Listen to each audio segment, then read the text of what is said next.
Love to hear how you got to where you are today and what young Bevan wanted to be when he grew up. For a while there, I did DJ at a nightclub, and I was offered, back in those days in Rockhampton, an obscene amount of money to do. I would have got paid more than my father, but I kind of realised there's a limited runway to that. So I actually then went into the hustling and bustling career of local government.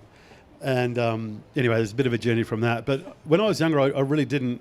And look, I really didn't have any great plans because, again, I grew up in Rockhampton, and the kind of jobs that were available there was the best paying job, apart from a DJ at Flamingos, was an accountant in the mines. And so I kind of thought, maybe I'll do a business degree and become an accountant and work at the mines. It literally got paid about the same dollars. And so that's when I kind of got to. I really just didn't have any great vision of where I was going to be, and it's something I can certainly say to people. I didn't get into this. I did 4 years on local government at Rockhampton City Council. I was the trainee local government clerk. Like, that's how far down you kind of go. But it was an amazing job for me because I was able to.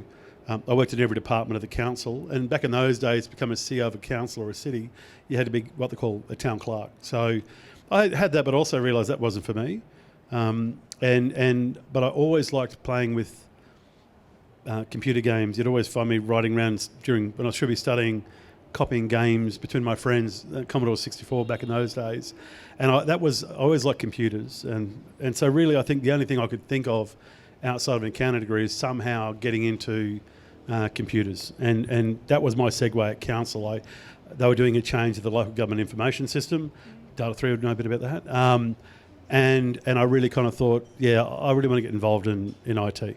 Yeah, wow, nice. I was having a suss of whether there was a DJ set up at all, but not tonight, maybe another time. I think from my personal experience, maybe some of the students or recent grads in the room could also relate to. I think there's a lot of pressure on us to know exactly where we want to go long term, and you get the question, what do you want to do? How's your career mapped out, right? So I think seeing an example of a non-linear path is something that's really beneficial to see the success that can come out of it. I guess I wanted to hear your thoughts on the benefits of maybe a more winding road, and how, if you ever thought you would end up to where you are today at all. It was certainly non-linear. I dropped out of uni, second year, worked in local government for a while. I didn't fully drop out. I went part-time. I only had one subject to finish, which is tax law. I enrolled 7 years in a row. I just couldn't finish it. The good news is 20 years later, they gave me a pass conceded for it.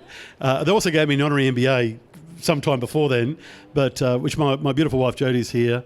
Jodie has a double degree, would always law that over me, and then I got an honorary MBA, and I was like, well, I don't know, you haven't got an MBA. She goes, it's not real. And then I got my degree, and I got a pass conceded, and pretty much because I think I know more about tax law than the professor these days. But and we did that. So look, I dropped out. I think. And when I did a speech last year for the university, the thing I really do think there's a lot more pressure on younger people these days. Impacts, we all know the reasons why, social media, and everyone's kind of presenting social media is not necessarily what's really happening.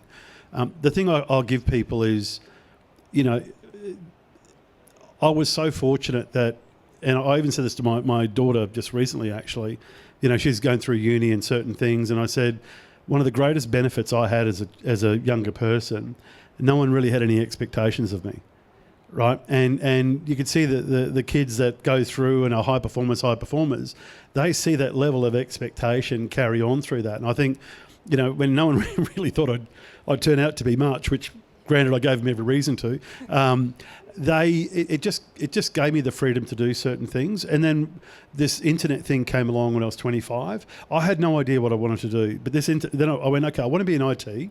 So I did a Novell network course, which is a week course, become a certified Novell network engineer, whatever it was, network administrator. Worked at emergency services in IT. Internet came along, this dial-up ISP thing, and then I went and worked for an ISP. And that was really the start of my journey in the internet. And because it was so greenfield and so open, there was so many paths you could go. It was always growing. It was kind of in some ways where AI is now in some respects. But the barrier to entry to getting into it, do you like the internet? You could just learn it so easy back in those days. And that was the thing for me. I was able to follow I'm really curious about this. I love this. I got into it. I had no defined path in that point, except I was 24, 25 at that point. I decided I'm going to leave my career in that, kind of help open up an ISP branch in Rockhampton, where dial-up used to work in those days. And I got involved in industry with pretty much no qualifications, no strength in that space. But because I didn't have great expectations, but because I was really curious and I just loved this thing called the internet, I was, we say it internally at our family about my eldest daughter's boyfriend being fully immersed. And I was fully immersed in it. And it took 2 years. I nearly went broke. I met Jodie when I was doing that, and I was broke when I met Jodie. But it was okay. I was going to be okay because I didn't have social media pressure. I didn't have that. And I think the thing I just want young people to understand that is give yourself the license to give something a go, to stumble and fall, and to do that, and just surround yourself with people that will support that. And it's easy as an adult, as a person over 50, to say that doesn't matter. I know it does matter to a degree, but give yourself the opportunity to just give it a go. I know it's easy to say. I was blessed that I didn't have expectations. I know some people do, but just give yourself the license to give it a go. Is there something you would encourage people to do to get, I know you spoke about trying computer games and the internet for the first time and things like that. Is there something that you would recommend others nowadays, now it's so accessible, to get that spark and to have that curious nature? Is there something you would recommend they look out for specifically? It's a good question. I had a chat with a couple of young people here from Data 3 that were in that panel. One's called Indigo, which I remember because I built a submarine cable called Indigo, which Daisy would know about. SUBCO is a consortium member with Google and a few others that we brought in. And Indigo is doing tech support. She's on the support desk. And the other young woman, she is sales support. And my kind of advice is throw yourself at it and be what I would work towards being indispensable. Because if you're being indispensable, you're understanding value, you're creating value, and you're valuable to the organisation. And generally, when you get that, you get opportunities to open doors. Those don't be stressed about. I want to be at this level. You just need to start, and in a good and you might not get it the first time. You might not get the right organisation. Just keep doing it. But try to be indispensable, because if you're doing that, you're learning and you're delivering value. And the example I kind of gave in the Indigo example I gave Indigo was if you look at Megaport, which is one of the companies I founded back in 2013, listed it in 15. It's now in 26 countries around the world. We've got 1,000 data centers connected, 130 cities around the world. It's extraordinary. It is an amazing business. Now, the number one employee, the first employee we had there, was two that came together, Mitch and Cam. I remember looking at, and I'm not encouraging people to do this, and particularly my children, but when we looked at the core of that business, that we took people from pipe, even the CEO didn't have a degree. The only person that had a degree in the entire organisation at the top level was the CFO.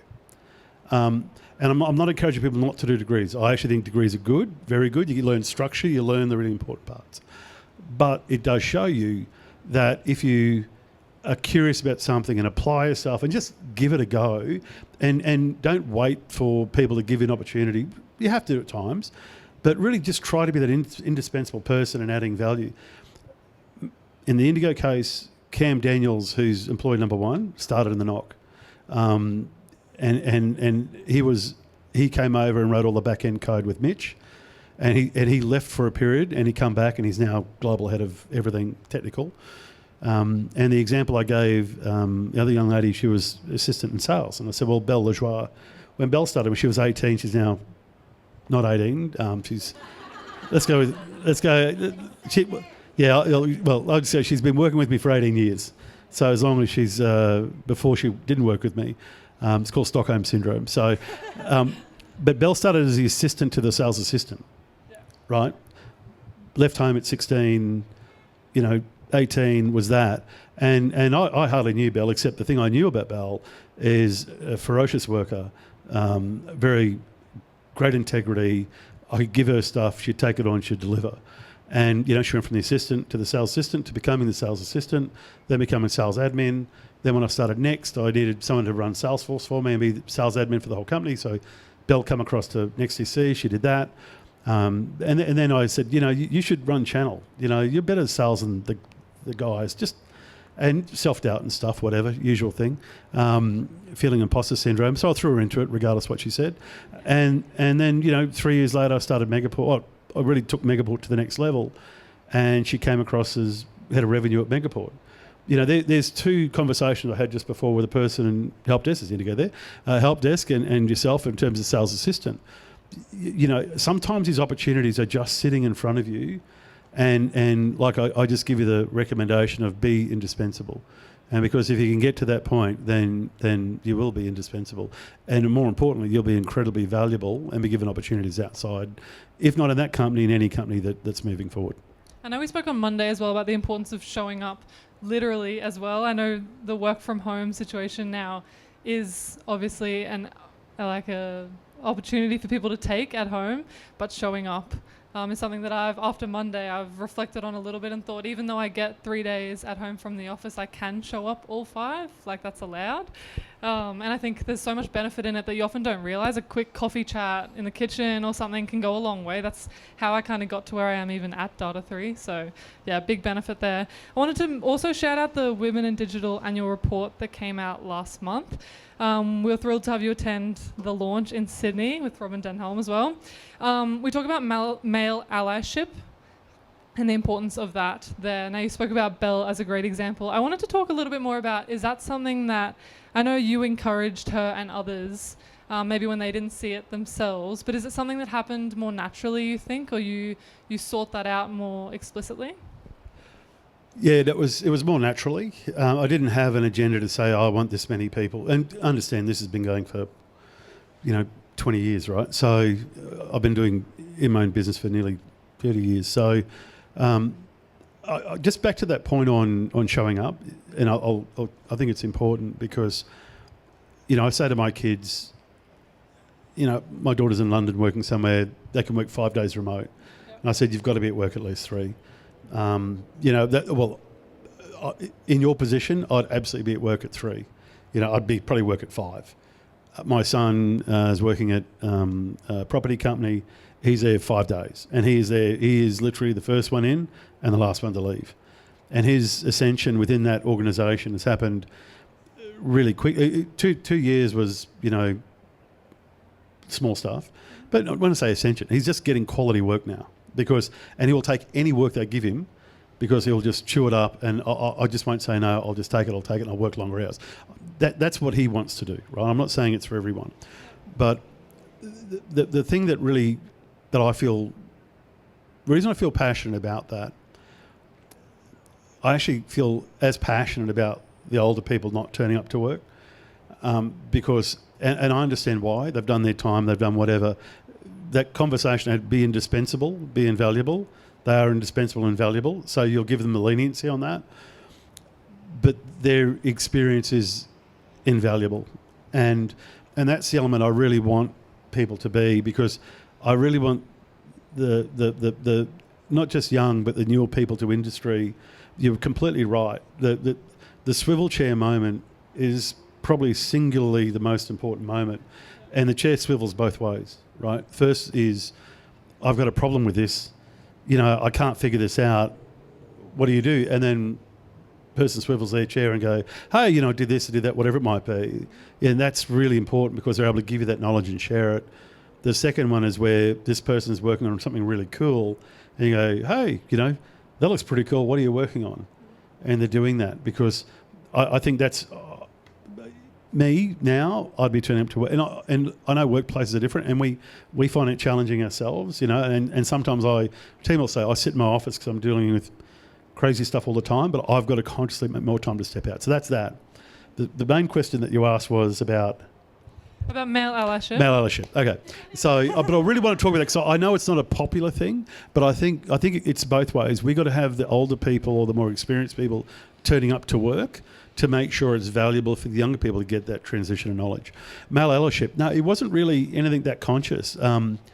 It was just, you see the quality of output you get from these people. I do say I think this will resonate with a lot of people. Sometimes people have imposter syndrome, and if I had to do a little pie chart of people who have imposter syndrome, it would be probably about 90% women, 10% men. Yeah. So many blokes really should have imposter syndrome. And so many women shouldn't have imposter syndrome. I've just found the best way to deal with it is just ignore what the women are saying and just throw them in it. And I mean, Kate will agree with that. I literally so many times, like Melinda Snowden, who's a chairman of Megaport, when I wanted to step back and do that, and we did a bit of a global search, and I just rang up Melinda one day. I said, Melinda, you should just be chair. And she's like, oh God, no. No, I thought it was, let's go through it. You've been on X number of boards, you've done this. I said, sure, you haven't been chair before. You've got to be chair first time sometime. And she's like, no, I really couldn't. And I said, look, I'll take you through it a bit. Anyway, I thought, it's not quite the right time, but I've planted the seed. And then I came back about 3 months later and said, I've made the decision. You're going to be chair. And I'm going to pretty much look at taking this to the board on Wednesday, 2 days. And you're my recommendation. And she was still fluffing about, I don't think, whatever. And I pretty much just ignored it. And because I knew she had as much capability as anyone, I also knew the talent.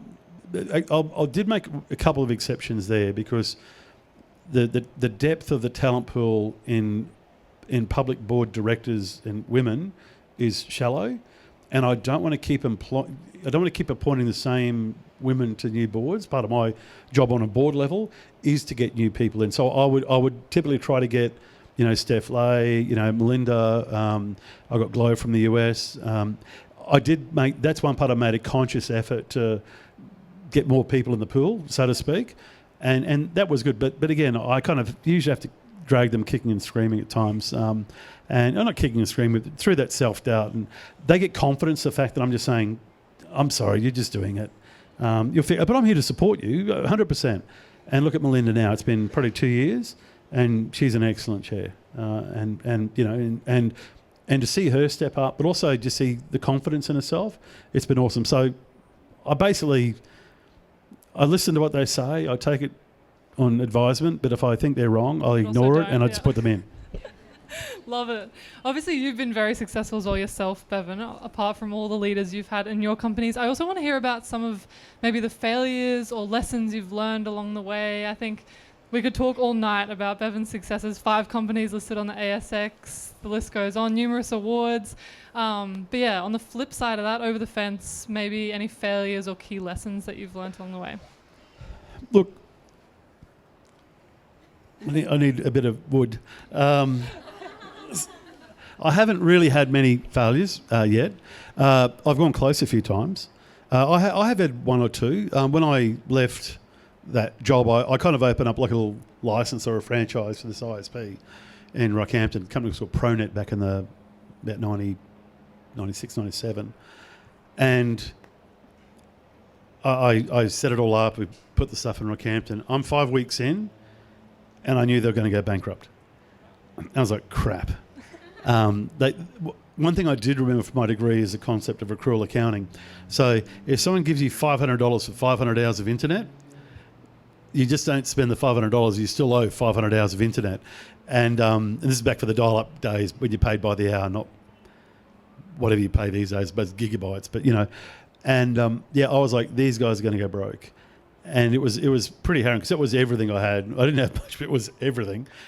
And that was a moment that literally the lessons I learned out of that was, one, I needed to own the customer. So back in those days, I could have kept that business going if I control the authentication on Radius, which is a user password, and I could have written everything else. I didn't control that. So the receiver had that. So I couldn't resurrect that business or take over, which, lesson, own the customer, at least in that type of business. The thing I was really proud of there is when I shut it up, the only money I really owed after that was the place I was leasing. I was paying $700 a month, and called him up and said, hey, this is what's happened, and paid out the rent for that month, and that was everything, and then wound it up, and settled every debt, did everything, and even the last 3 months before they were going broke, when I realised, I stopped taking the monthly plan. So I stopped taking these prepaid plans. I was taking monthly plans. I was saying, I'll give you a month free and buy a month, do whatever. And I also remember I had a check from one of my good customers, $180 for 100 hours, 500 hours. And I still had that check. I went looking for it a while ago. I kind of kept it. I think integrity is really important. So yeah, that was that. And I think the second one, when I then started my own business with a friend, Jason Gomersall, which is iSeek. And we started that in about 98, and we sold that to a NASDAQ company in 2000. And, I was 29 and worth about, $7 million when we sold it. And the lesson learned in that is, if you don't believe in the CEO and company that you're getting into, don't take their script. That was February 2000. .com really happened in April, and I was escrowed for 3 years. So a third. The third time, when I sold my first third after a year, it was worth about, I'm guessing, 300,000. So 2 million is worth 300,000, maybe 400,000, less tax, 300. The second third in 2 years' time was worth probably 50 to 60. The third, they lost my share certificate, and it wasn't worth following up. So, so it was worth nothing. But I think the other thing I learned out of that is, if you don't believe in the business of what someone's doing, they might give you the stock in their business, but don't take it. So they're two lessons I kind of had, back then. And I got to say, look, shout out to my lovely wife. She was the breadwinner of the house, right? So we really had no money. A school teacher in Wollongong at the time, and she'd come up and see me in school holidays, in bustling Rockhampton. A very quick story. She said, "What are we going to do on Sunday?" And I said, "There's nothing on." And she goes, no, what's on Sunday? She's from Sydney. What's on? No, there's nothing on. And I pulled out the weekend paper. And what was the only thing on Sunday, Joe? Keno. That was it. So there wasn't even a horse race or a dog race. It was just Keno. So, Jodie's been, she's been there through it all. So, she's been pretty amazing. Love it. I know Kate also mentioned about predicting the future. So apart from the past, let's talk future. You've got a bit of a reputation for knowing what's coming. So I guess this is me personally, and anyone out there, I wanted to know what are the careers of the future? And if you were in my shoes or one of the ladies tonight, what knowledge do you think aspiring women in technology should be prioritizing? It's a crystal ball moment. I'm hoping for some gold. Look, I have to admit, in infrastructure and stuff like that, I am a bit freakish in my predictions. And Kate we literally talked about it today when she came 5 years ago. I said, this is what's going to happen in 5 years. And what's happened in the last 24 hours, there's an anchor drag in the Red Sea, 4 systems are down, which we're doing we haven't announced, but we're going to do a bypass from Amman through Saudi into Jordan, into Israel, into France, and stuff we've been working on a long time. We haven't announced anyone, but the time is insane. A number of things that we've been doing. So I think all the stuff that I had concerns in infrastructure, Red Sea stuff, AI. I looked at my AI predictions even before ChatGPT came out. They said, what are the 2 biggest things you think is going to happen? And I said, I think Starlink and AI. And that was 2020 or 2021, January 21. And AI wasn't really a proper thing then, and Starlink was very nascent back then. I think in my space, digital infrastructure, I think the next part is going to be sovereignty, and particularly meaning that Google and Meta are building these new systems and things. I think there's a challenge where Australia could find itself where we actually have no Australian company owning any of our international connectivity at the hyperscale level. NBN had its own satellite, Optus had satellite, it's now Starlink, and NBN now uses Kuiper with Amazon. Google and Meta are building all the new cables, and unless someone else builds some new cables, we could be an interesting spot. So I think that's a big thing for us because the government's having some challenges. So, and that's infrastructure. You guys aren't in that space. Certainly AI is going to be big. I just keep coming back. I certainly come back to be indispensable. You know, really be investing as much time as you can developing all your skills, your people skills, your networking skills. You know, build your network. That is so incredibly important. The one thing I've got obviously 2 beautiful daughters and a son. I don't give them a lot of crazy advice because I don't want to shape them that way. I want them to kind of discover a bit of what they do. The one thing I certainly for the girls, my 2 daughters, it was a video that was sent to me. It's that Meg J, which is 30s and not the new 20s. That to me is just resonates so incredibly well. The biggest decisions in your life, particularly, they'll be done. 80% are done by the time you're 35, and I think the majority of them are done certainly the majority by the time you leave your 20s. And so, be very intentful about what you do. Whatever it is, just be very intentful about it, I think, and invest as much in your personal capital, your identity capital, your network, your experience. Just really invest all that time, and in your personal life as well. Be intentional on that. I fluffed around until I was 25. Then the gear kicked in, but then I was all in. And I think AI is going to shape things and disrupt things. There's no question. But I think the best thing you can do, regardless of whatever industry is just focus incredibly heavily on being as indispensable and the best that you can be, and particularly if you're young and in your 20s. Who here's seen that Meg J video, 30s is not the new 20s? Hands up. Really? Oh my God. We have failed you guys. Okay, get in your phone now. Meg J, and she's just done a podcast recently. It's available on Apple. I'm not sure what that is, but 30 is not the new 20. Meg J, and she's just done a podcast. It is, and I actually there we go. I was just saying Maddie. Maddie in Rocky. I was up with my son's tennis, but it was also the Food and Wine Festival, and you weren't sure what you're going to do. And Maddie, who's my old boss at the council, that's his daughter. As things are in Rocky, and her mum was saying, I don't know what Maddie's doing. I said, okay, just watch this video. That was 7 years ago, probably. You got to watch his video, and we'll drag you through your degree, which we did, and do that. Please watch that video. It is, particularly for young women, it's applicable to men as well, but especially women. That is my best advice I can give you. Love it. Some homework for everyone. I'm going to rewatch it as well. I wanted to put it to you guys. If anyone had any questions, I've done all of my burning questions that I had. Anyone on the floor, any questions at all? I could stay here all night, so I can ask another one if no one else has got a question. Maybe not? All right. Okay. Let me have a look at my extra questions. I was going to ask if there was something you would recommend watching or reading. I know you're Absolutely. a big reader. I don't know. Anyone else think of any recommendations other people have? It's a TED Talk, but it is the best.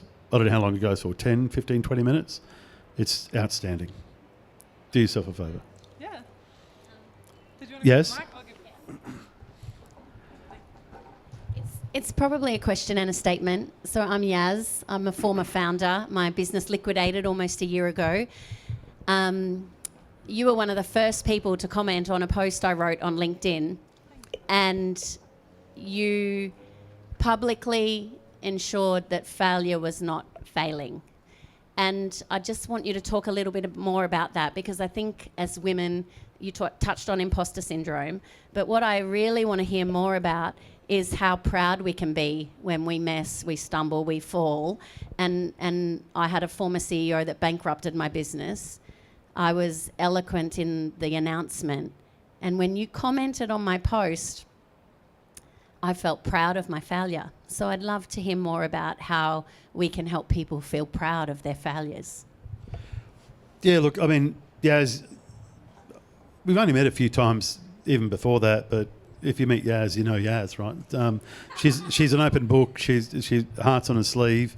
Her business was very much about the recycling money within this economy, basically help the economy and let's all kind of grow this together with a brilliant purpose, I think. So, and that speaks very much from your heart and what you want to do. When I saw that tip, and I loved the courage that you took, and that you and we all know there's a backstory in everything that we do, and when things don't go right, the grace, but the courage, the grace to choose that's not the time. But you've fully justified if you wanted to, I would have supported you anyway, because sometimes it's if you're a bloke, you would have done it. But the grace in which you held yourself to that, but the courage that you actually put it out there was very unique, and it was incumbent upon me to make sure that you were recognised for it, and that whole failure thing. I've people ask. I mean, when I built this cable from Sydney to Guam, right, which I just shouldn't have done. And people said, what led you to that? And I literally said, naivety and stupidity. Like, how hard could it be to build a cable? I mean, it's from Sydney to Guam. Like, yeah, it can't be that hard. It was hard. I certainly underestimated it, right? But, and that nearly bankrupted us and all that kind of fun stuff. Sure enough, I forgot that. But everything I went through the near failures, it's only a failure if you don't learn from it, right? And I think that's a difference between Australia and the US, hands down. Australia, we just love to see people. We like to try to pull ourselves up by pulling people down, and it's a real problem. And I think as industry, we've got to support everyone giving it a go. You are hands down a better person for what you've done. I think you're an even better person for the way you manage that. But that's just who you are. I'm not surprised.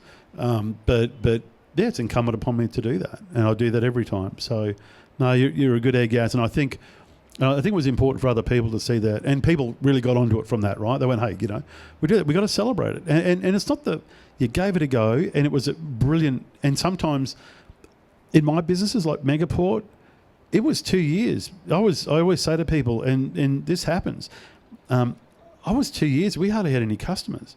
And I was questioning myself going, I always give the surfing analogy. I paddled out waiting for the wave, and I thought, shit, is the wave even coming? Is there a wave? Fortunately, the wave eventually comes in some of the things that I've done. But, I could have easily hit the wall if I didn't have some of the funding that I had available to me. And sometimes it's just timing, and sometimes timing, can you stick around for another 12 months if the money's there? And that's the blessing when I had my first big exit, which is Pi. I've had sometimes the personal balance sheet, and which is the family balance sheet, to chase these opportunities. And full props to you, as it was courageous. It was true leadership, and I think that's what I really loved about it. Such a beautiful question. Thank you so much, Jazz. Any more questions, Indigo? Yeah.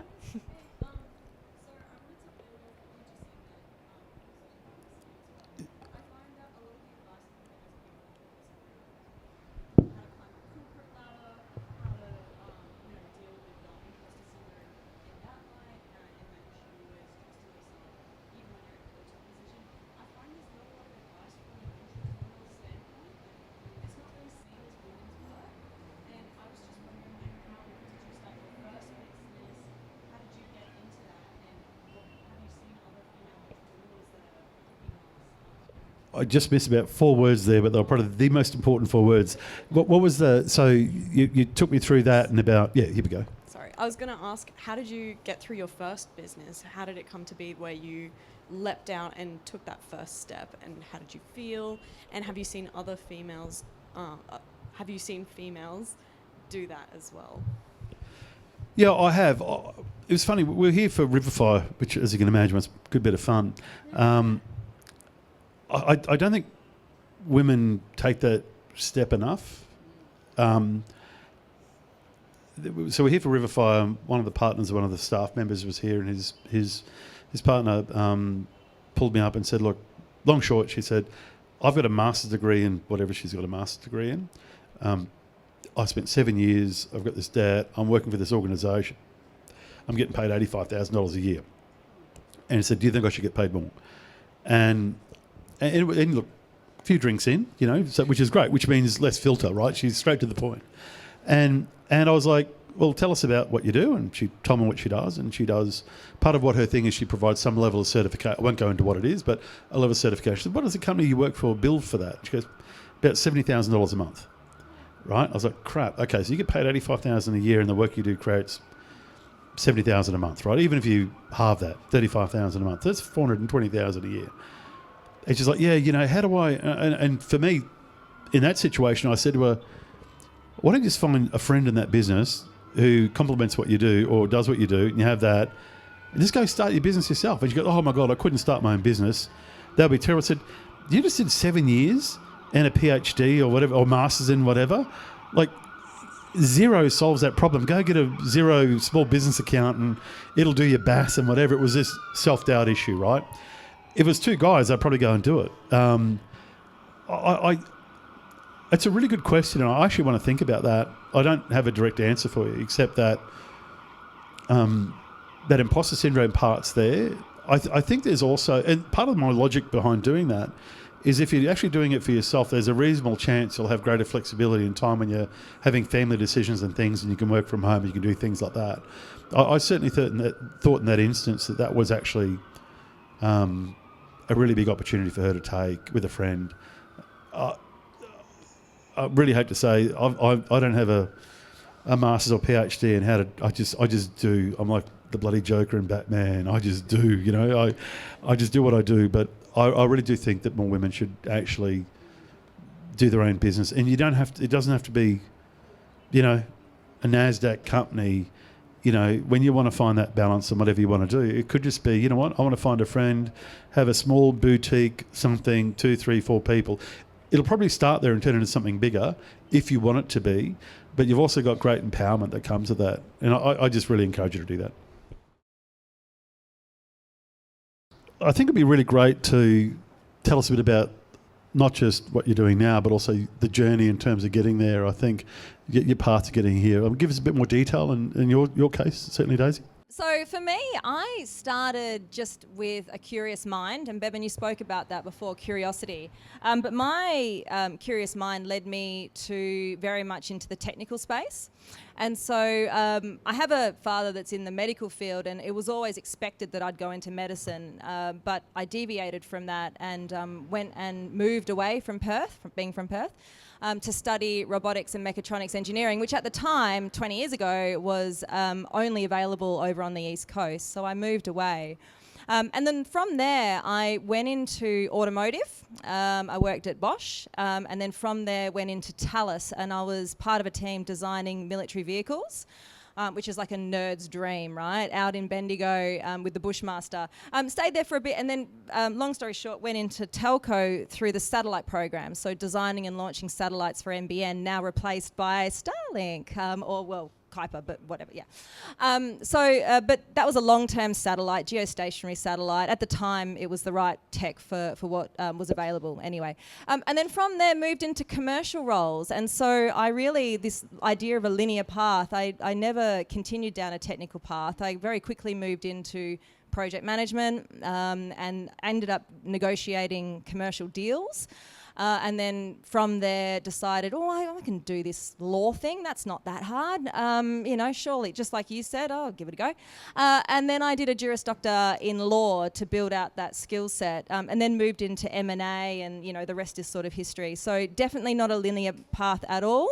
And I tried to build out the full repertoire of skills, really, to get me into the position I am now, which is the executive level.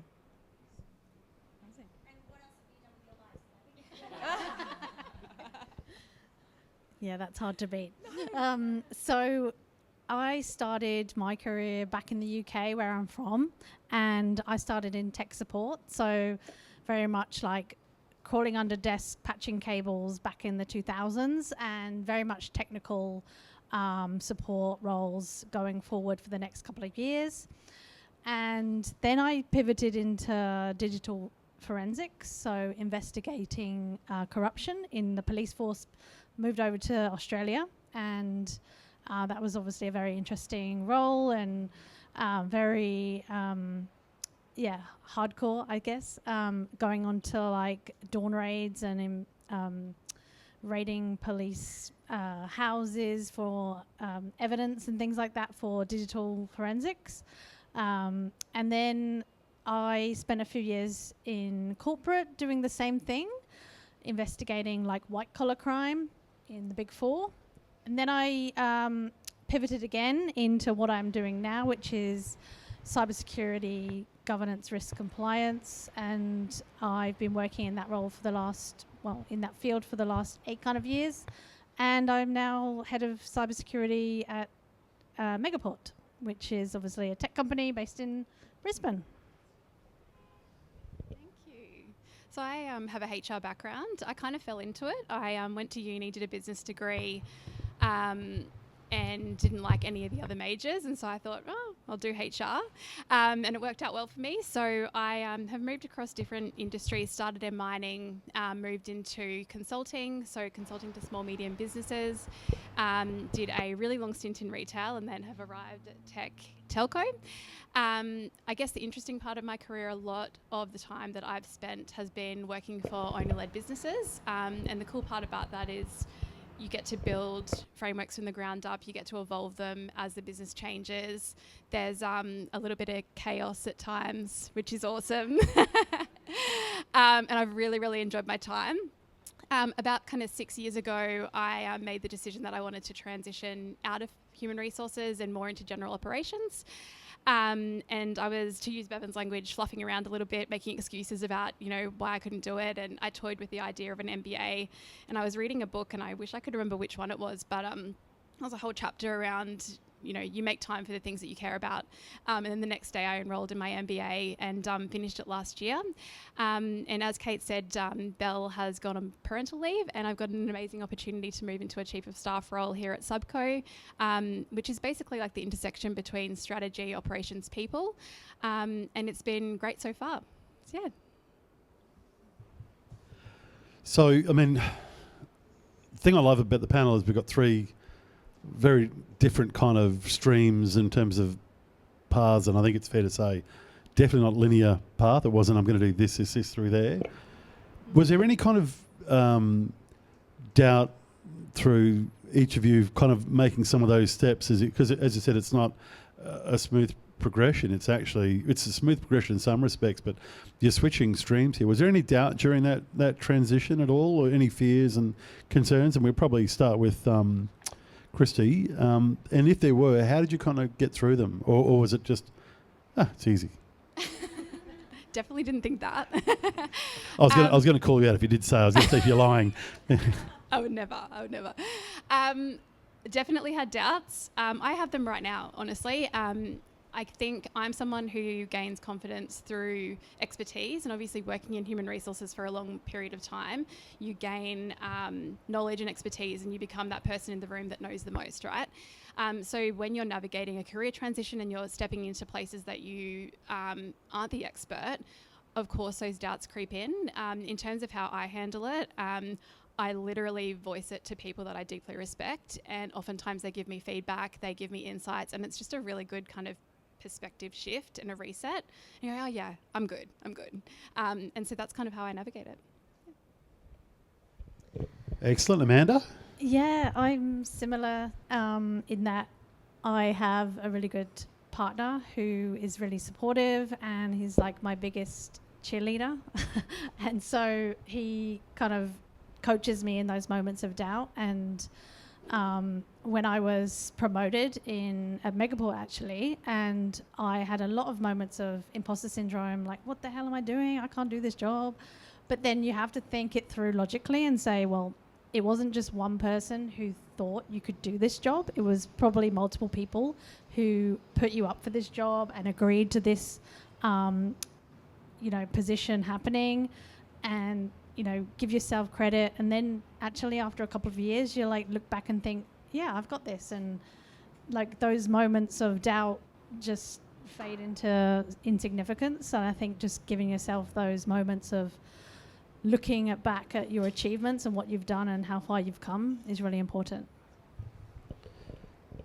I think, Daisy, you've had probably the most switches and changes. I have. Fear, or and if so, what got you through it, or just how'd you go? Yeah, so I think for me, I was offered some advice very early on in my life, actually. I wouldn't just say career, but in my life. And that was that the only true satisfaction you'll ever get is from the things that you've achieved yourself. And the meaning of that is if you get legs up into roles that you're not ready for or that are perhaps not right for you, you'll never actually feel worthy of them. And so I've made a mission in my life of taking on the tough projects. And of course there's doubt that goes through your mind, but then I remind myself that there's nothing that I've attempted that I haven't found a way through. And there are degrees of success, of course, sometimes more so than others, but there's nothing that I've necessarily struggled with to the point of failure. Sort of similar to some better than others, of course, but I've never actually so I back myself in knowing that I have come through various situations, but the confidence is built from the experience and, as I say, the things that you've learned along the way, so that the next time something comes up that initial, oh God, I'm not ready for that, hits you, you're able to go, no, hang on, I have actually come through this. And yes, you need a support network around you to also back that up, but you also have to build it, I think, from within. It's not something you're going to get given.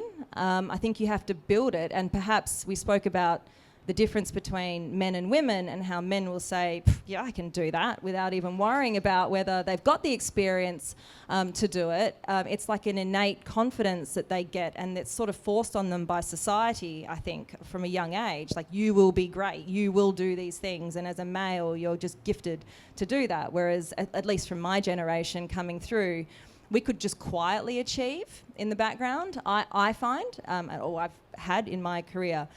So yeah, I think, for me, it's about making sure you still have the support around you, but don't give up on building the confidence from within yourself. And I think that comes from taking on the tough projects. And Donna, who's here, you'll know, I was the first one to say, yeah, give me the hardest thing that's around and I'll take it on, right?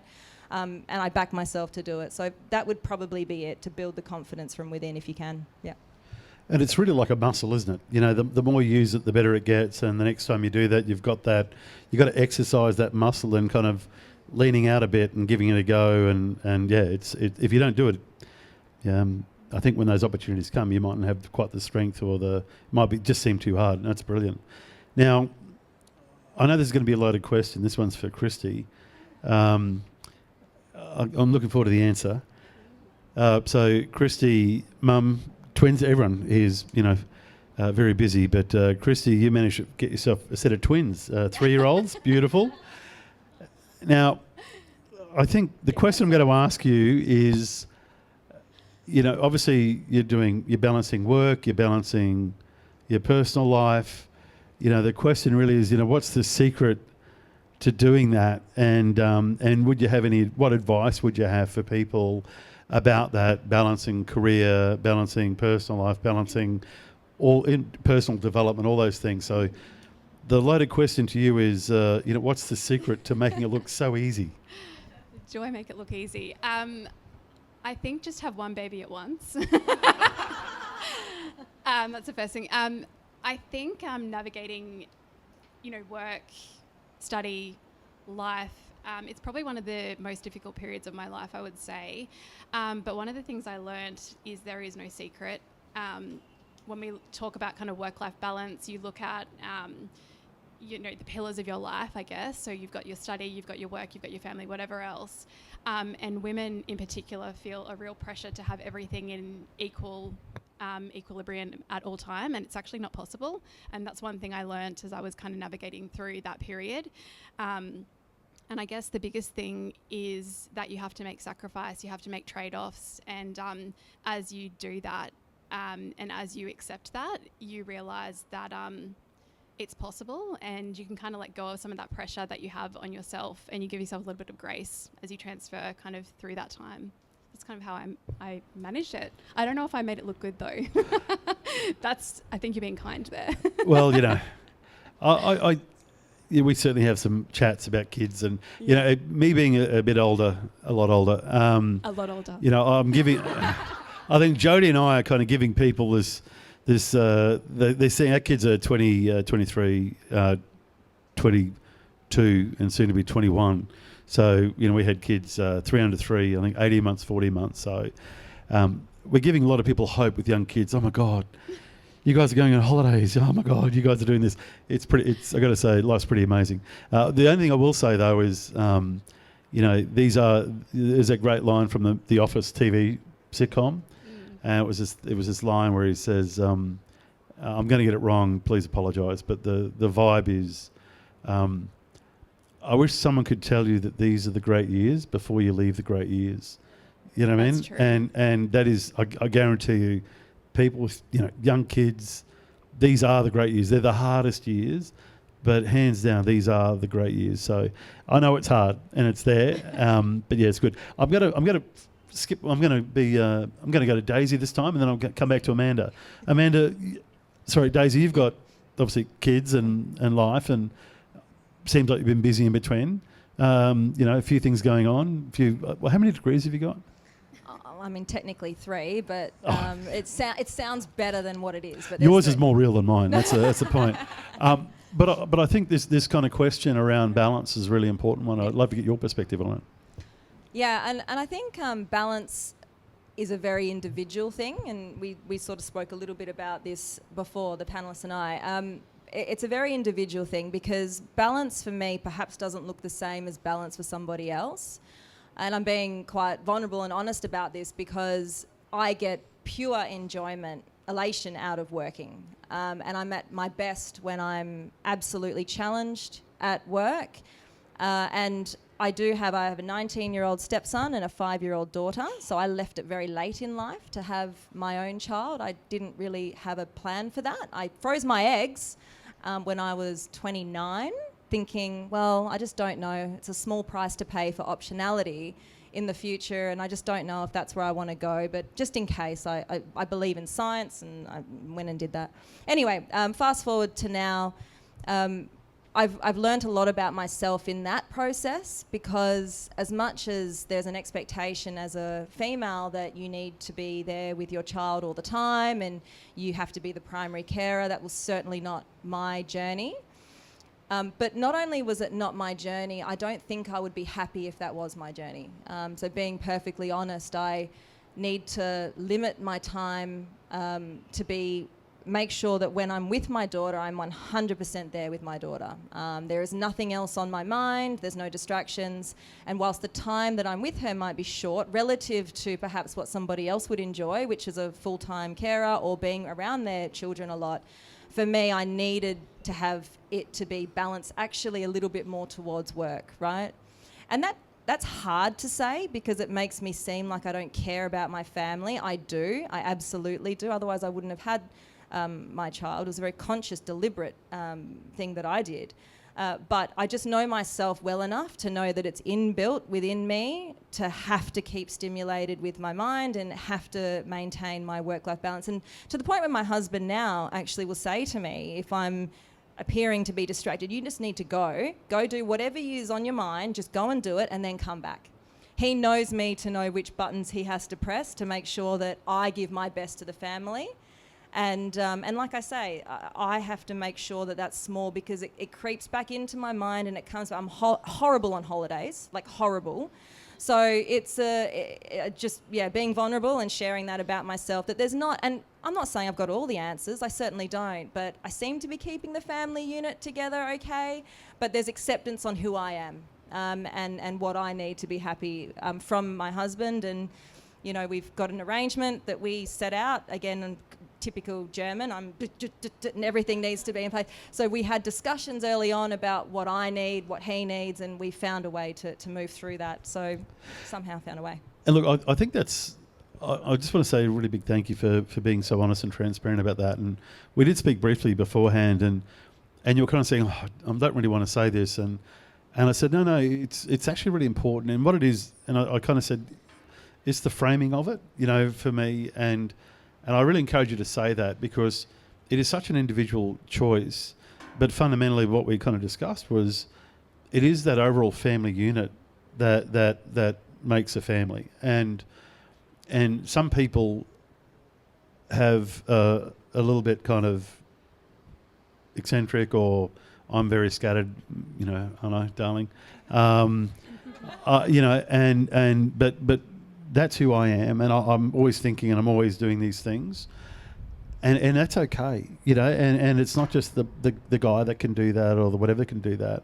You know, when we kind of spoke about that, we said, you know, the thing that really shone through in what we were talking about, and you know, Amanda, we'll get you to pick up on this as well, is the absolute family was the focus for the family unit, for the team, and to your point, you know, what you were saying there, Daisy, was, you know, when you're on with your kid, your daughter, you're on with your daughter, and this is the team family unit dynamic that you've sat down with and agreed, and hubby's partner's happy with where he is and that his role and or his contribution to the, not role, but his part of the contribution to the family unit, and understanding what your personality is like and what motivates you from family and that.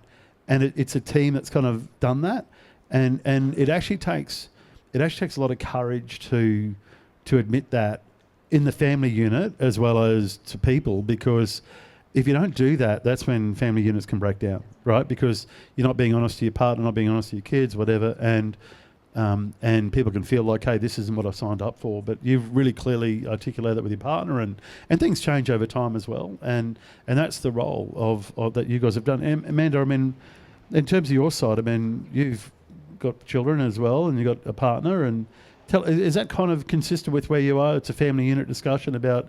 It's a real team effort, and it doesn't mean everyone has to carry every single burden equally amongst the team, and that sometimes that dynamic might change over time, but is that consistent with what you're thinking? Yeah, totally, and I really resonate with Daisy's story as well, in that when I've got one son who's 8, and when I was on mat leave, I was actually itching to get back into work.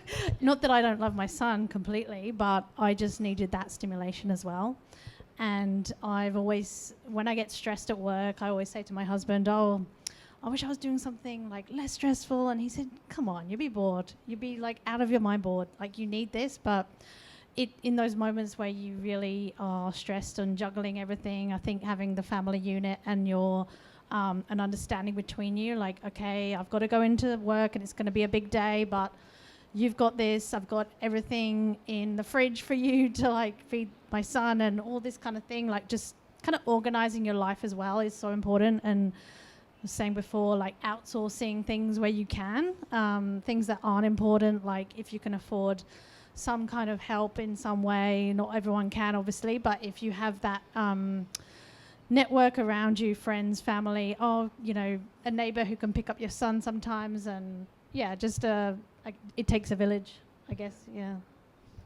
Oh, that's brilliant. I think, you know, certainly my 2 cents on that. It very much is a family dynamic, and you know, the success of our family, not my success, but the success of our family is very much due to the support of, you know, the whole family unit. And daughter Olara is here, and beautiful wife Jodie. You know, this is SUBCO is a family business ultimately at the end of the day, and you know, Jodie's as much of a co-owner as I am, and you know, it really is a team effort around that, and I've certainly been very blessed to have similarly, and I try to be there certainly on holidays. We committed to holidays, and we have some fantastic holidays. I had no holidays for 8 years, did we, Dale? You know, we zero. But then when I sold Pipe, I said, no, we're going to do this holiday thing, and I thoroughly recommend that. You know, get a good camera, enjoy those holidays with kids. You know, when you look back at these things, are important. I think when we kind of look at those roles and those things, I think one of the real risks we have, and you spoke, Christy, as well to this, but I'm going to throw this to Daisy, is the stereotypes part. And I think your journey is a great one. How have you found the stereotyping? Have you seen that in what you're doing through your journey about stereotypes? And you know, have you seen it, and what are the things that you've actually, if you've seen it, do you have an issue? But more importantly, I suppose, any advice you give to people, how you made sure people just didn't pigeonhole you in a certain way? Yeah, definitely. And different types of stereotyping along the way. So very early in life being quite good at maths and things like that. Okay, quite good at maths. Tell us what quite good at maths is. In WA, very, very small, and the bar's quite low, let's be honest. Come on, it's not. No, it is. I won a state-based maths competition. But off the back of that, because naturally if you're showing signs of being good at maths, there must be something wrong with you. So got testing and all that kind of stuff done. But look, it was an interesting time. And again, having a dad who's not just in medicine but psychiatrist, he was like, no. We're not going to go down that path. You're not going to be anything on spectrum. We're not going to go into any special programs. You're going to be a kid. You're going to have to learn to be a kid. You're going to have to develop the social skills. You're going to have to find your way in life. I don't care if you're good at maths. You're not doing any maths programs. You're not going to do any of that, right? So he made sure that I didn't go down that path. And actually, funnily enough, and we didn't talk about this, but later on, once I finished my double degree, I was approached by a certain government organisation to go and work for them.